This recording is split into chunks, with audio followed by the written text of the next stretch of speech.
So let me say first, I love yoga. I've got a lot of clients that really enjoy yoga, and it's part of their everyday exercise routine. Yoga is great for strength, balance, flexibility, obviously to help relieve stress, improve relaxation.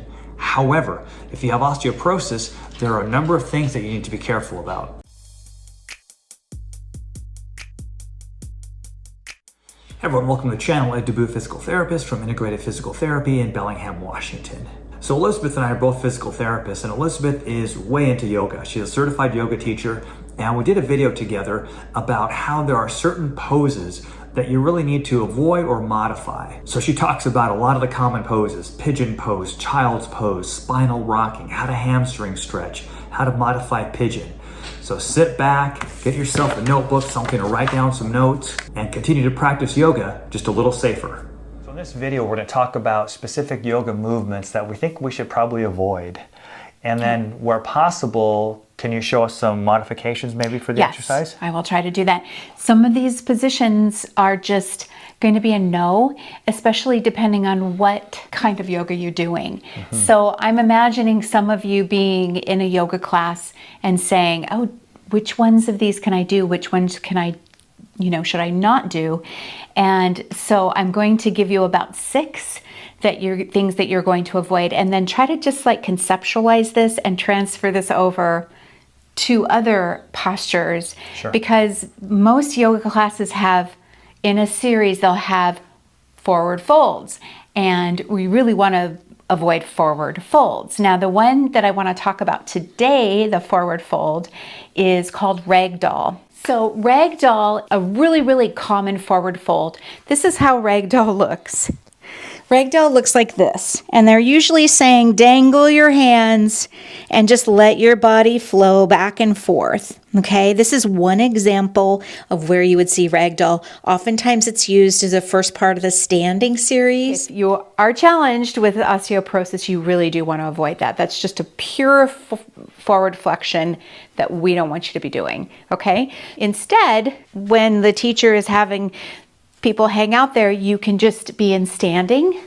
You could do just mountain pose and really just take that moment to breathe and to center yourself and to feel your feet side to side. Just really slow everything down and imagine letting go and follow her cues, only just transfer it into mountain pose.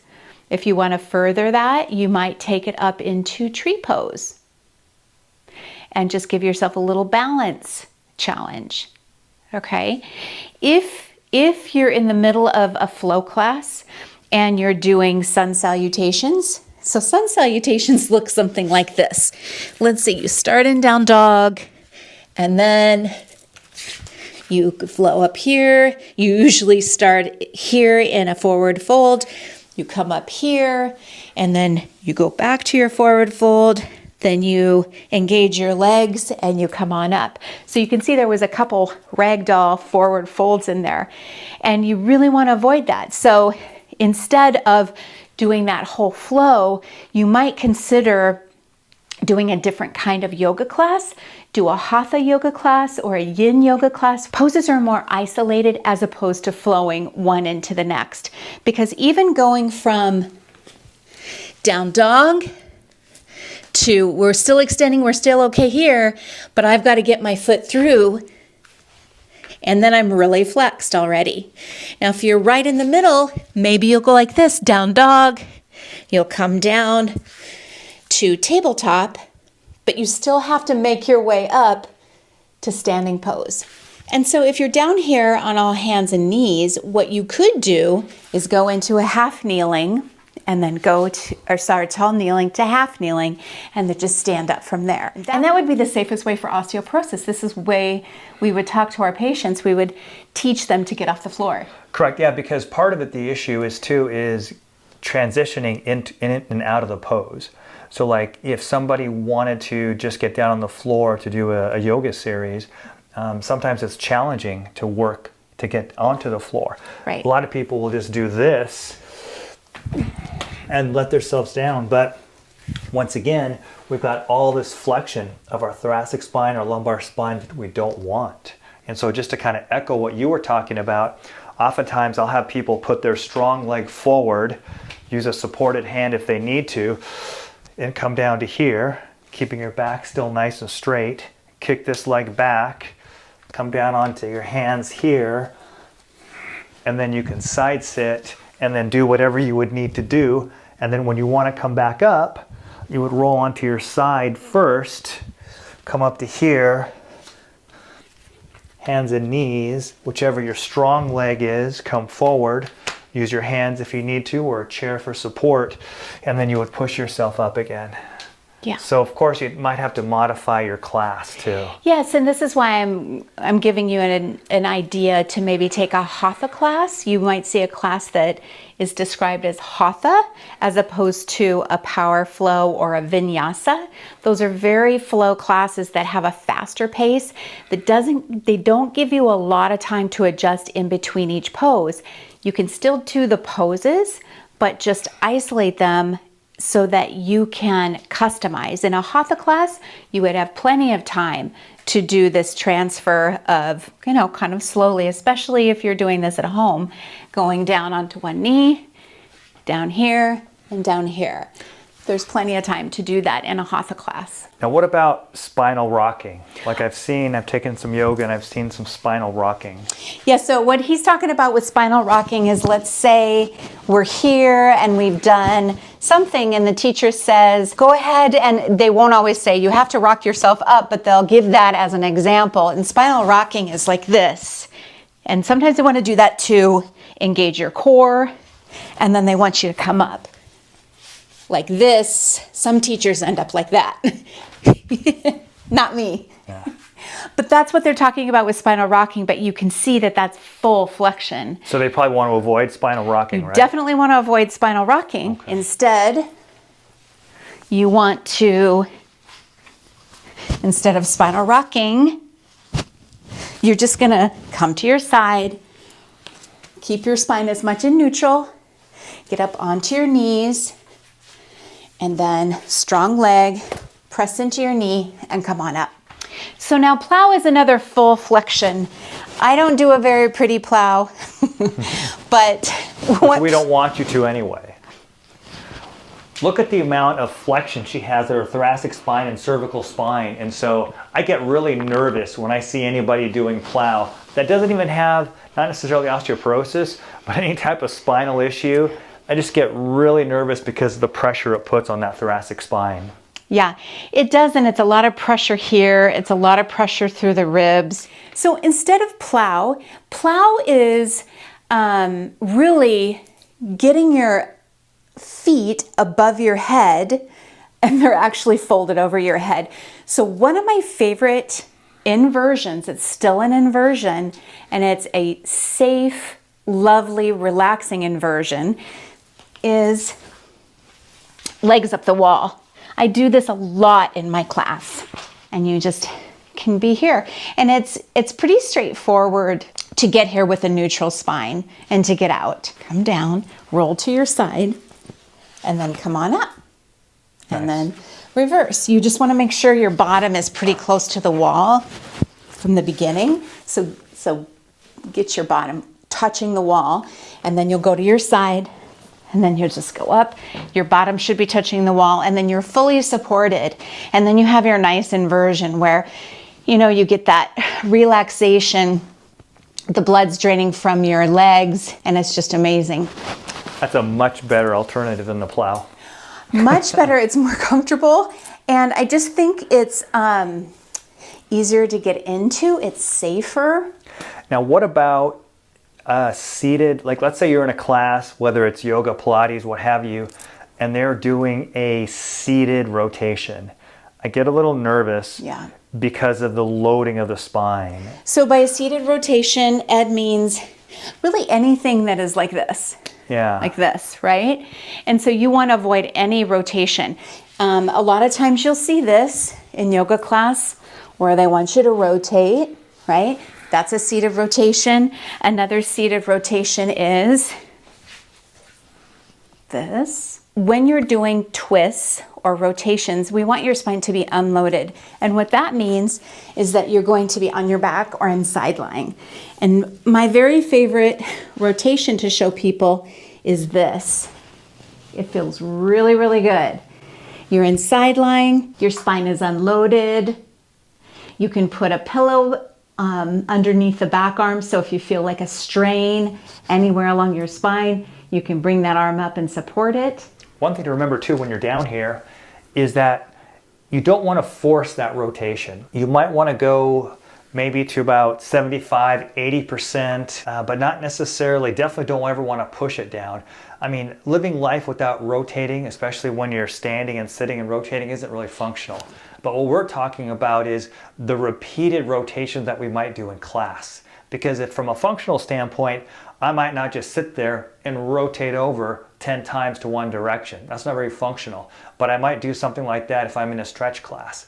And that's when you need to say, okay, you know what? I shouldn't probably be doing so many seated, repeated flexion twist exercises. And that's when you want to come down here and lie down and do something that's unweighted. Okay, the next posture we'd like you to avoid is something called pigeon. And this is where I'm going to just show you, like, you're still okay here, but you have to really flex your spine to get your leg up and to attain pigeon. Okay, once you're here, you're actually okay. Your spine is actually an extension. Yeah, it is putting some compression through the hip. But yeah, definitely compression through here. And if a lot of people are tight, they can't get this neutral spine, and they end up getting a lot of flexion, not only from the lumbar spine, but from the thoracics. And I guess this is where something, Elizabeth, like would a one-on-one help, like if someone isn't sure, because everyone's coming in a different place. Yeah, I would definitely recommend a one-on-one, because even these that we're going to say here, in your mind, you're going to be going, oh, well, that reminds me a lot of this, and that reminds me a lot of this. And then you're going to get into your yoga class and it's going to be a little bit stressful, and you're going to be like, this is really counterproductive to what I want to get out of yoga.